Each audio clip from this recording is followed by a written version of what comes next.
Impeachment-ի թեմայով լուսումներ տեղի ունեցել եւ օրինակ հայտարարություններ կան, որ ԿՊ-ից եւս կան падգամավորներ, ովքեր պատրաստ են միանալ, դուք այդ շարքում եք թե ոչ։ Հոլեկ ջան,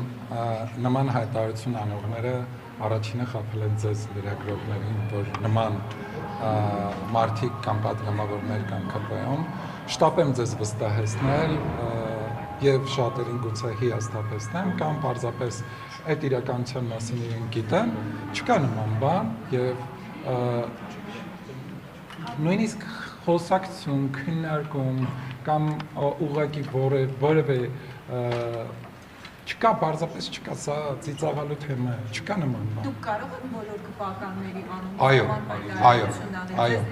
Այո, ինձ պետք չի լիազորել, ես իմ եւ իմ գործընկերների անունից երաշխավորում եմ, որ քաղաքացիական պայմանագիր խմբակցությունից չկա որևէ մարդ, որ այլ կերպ մտածի։ Բոլորս հավատարիմ ենք միևնույն գաղափարին եւ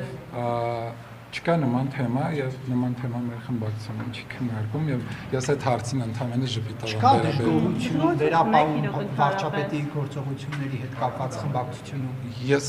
զարմանում եմ, որ նման հարց եք տալի, որովհետեւ չի կարա նման բան լինի։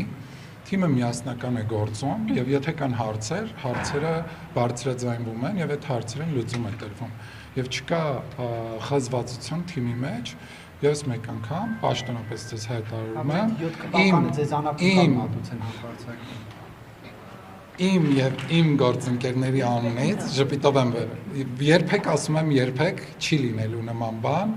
որովհետեւ քաղաքացիական պայմանագիր խմբակցության բոլոր падգամավորները այլ կերպ չեն մտածում։ Բայց դուք ժամանակին մտածում եք, որ օրինակ Հովիկ Աղազարյանը կամ Թակուր Բասանյանը կարող են հեռանալ, հեռացվել, կարևոր չի։ Համենայն տեսականորեն, այո։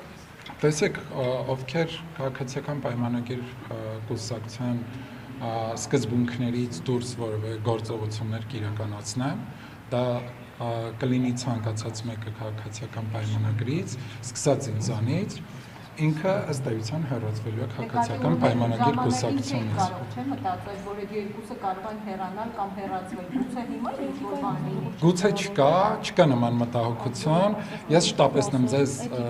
տեղեկացնել եւ անհանգստացնողներին հանգստացնել, որ նման խնդիր չկա, նման մտահոգություն չկա, մի մտահոգվեք, նման խնդիր գոյություն չունի։ Ահա կուրացների հարազատները երեք պաշտպանության նախարարությանը կանոնաբար լսել եք Անհետ կուրացների հարազատները գնացել պաշտպանության նախարարության մոտ եւ ուզում էին հասկանալ թե ինչու իրենց զավակների ճակատագրի